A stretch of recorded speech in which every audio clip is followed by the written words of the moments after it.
And good night, Stavros. But don't worry, because we're going to be seeing Harry Enfield again quite a bit this program. Looking forward to that. Right now, a little teaser, ladies and gentlemen, something technology is bringing to us. Because our big star has just done a show tonight in our sellout West End Theatre run, and she's getting into her car ready to join us. So we're going live on an OB location just to get a little sneak preview of our big star guest tonight, the fabulous Queen of Comedy, Dame Edna Everage.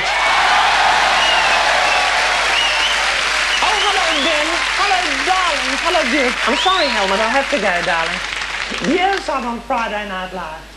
That'd mean nothing to you. No. Thank you, darling.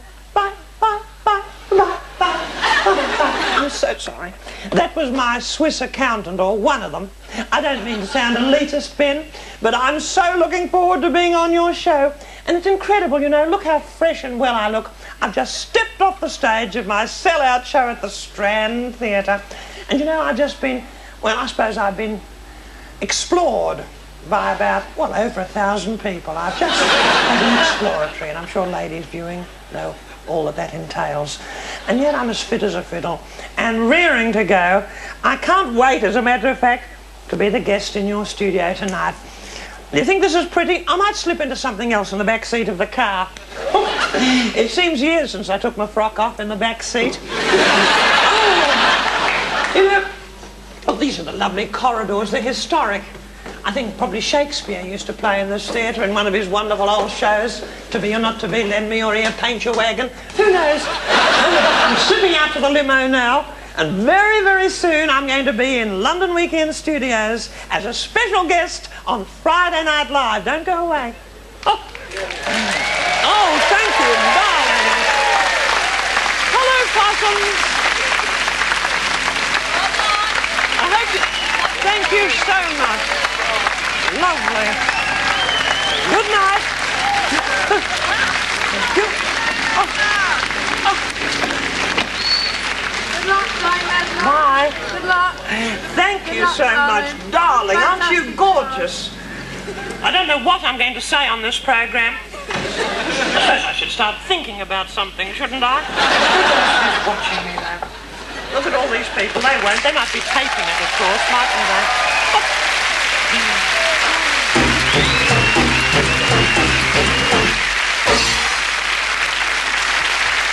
Ladies and gentlemen, Les Buff, brilliant stuff. Now, something very special. It's not often in this job you get such a big treat as this, a chance to introduce the superstar of comedy, probably the greatest comedy exponent in the world, live in the studio, gracing Friday Night Live with our presence.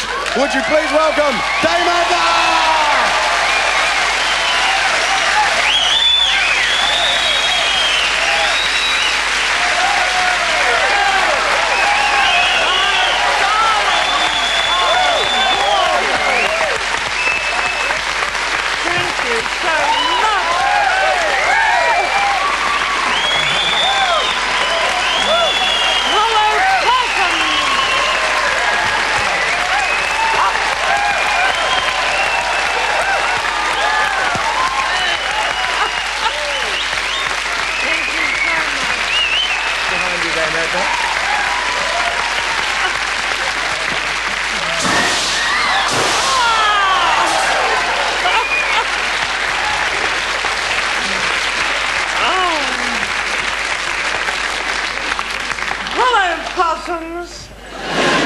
You're supposed to say, hello, Dame Edna, when I say that.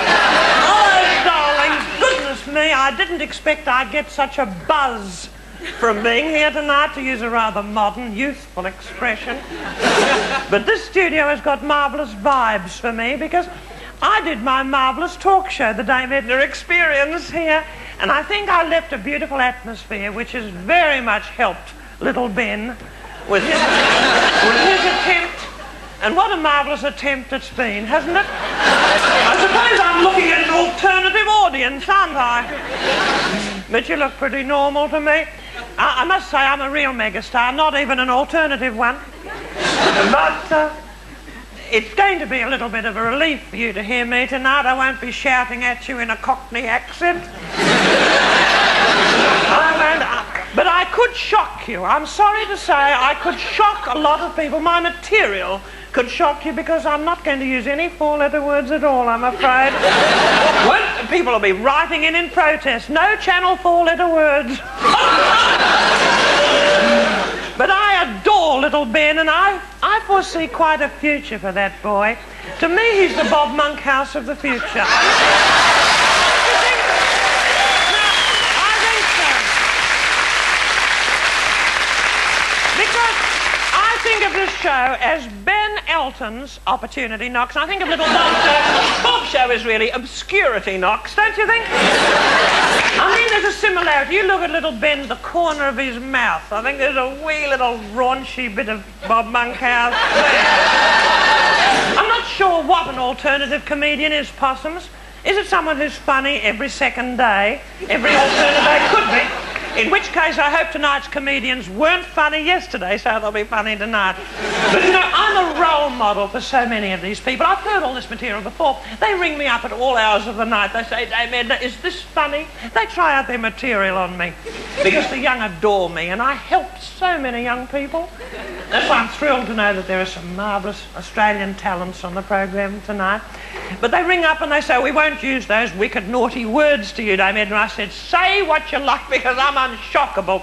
I sleep with my New Zealand bridesmaid, Madge Allsop. And I can tell you, some of the things that wicked woman mutters in her sleep, I'm complete, particularly when she's had a cosmetic surgery operation. You know how people chat a bit under the anaesthetic. That's Madge for you. But back to little Ben, you know, he could have been my son. I'm old enough to be Ben Elton's mother. Incredible though it may seem, because aren't I looking gorgeous? But to have had a little bubba like Ben, I would have had to have married a man with rather dark, curly hair, wouldn't I?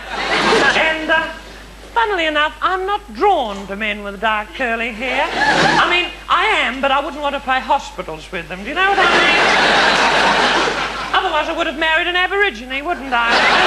Don't say they haven't had their chances, because they have. I am an equal opportunities entertainer. I am. That's a rather sophisticated thing to say at this time of night, but I'm sure a lot of people at home will be amused by it. But, you know, darlings, I've heard all these people, and they chat away to me, and I am a role model. I get letters from mothers. They say, my son, my big macho rugby-playing son, is imitating you. They do. She said, he's dyeing his hair mauve, he's wearing beautiful frocks. And she said it's such a refreshing change since he's passed through his Kylie Minogue stage. Little Kylie is an Australian, by the way. And, of course, the thing that most of these alternate comedians say to me on the phone is they say they've got money problems. They don't know how to handle big money all of a sudden, I'm afraid. You know, they keep it in a cashmere sock under the futon. And I'm able to advise them. They don't know, they just don't know how to spend it. They make jukebox collections and things of that kind. But I'm able, of course, to help them. Growing Rich Gracefully is the title of a book I have yet to write, but what a help it'll be to them. I had a phone call the other day from a very well-known alternate comedian, Bill Cosby. Have you heard of him? He's tinted, but he's talented.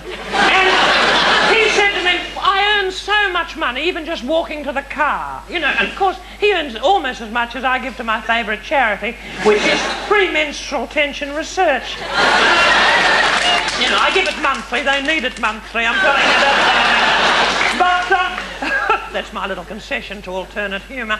But he said, what should I do with it? I said, Bill, have you thought of helping people? There was a long silence in America, and I said that. I said, with your money, you could put a fitted carpet all over North America. I said, a nice, durable shag. And I said, it wouldn't show the stains. Or I said, you could help a third world country like England. And I said, you could help rejuvenate the inner cities. He's thinking about that very, very seriously. But I'm thinking about Madge Allsop. You know, it's the first time I've ever been to this studio without my bridesmaid. She's having cosmetic surgery at the moment. She's a sad little woman, and she's into diet. She's into the hard-boiled egg diet. She eats 24 hard-boiled eggs a day. It's a fire risk, really. You know, the other night I lit a match to look at my digital, and Madge turned over and she flapped her duvet, and I'm afraid I nearly lost my eyebrows. She's a worry, but it's lovely to be here, and I'll see you soon. I'll be here. Bye, darling. Bye-bye. I'll see you in a moment. I won't go away.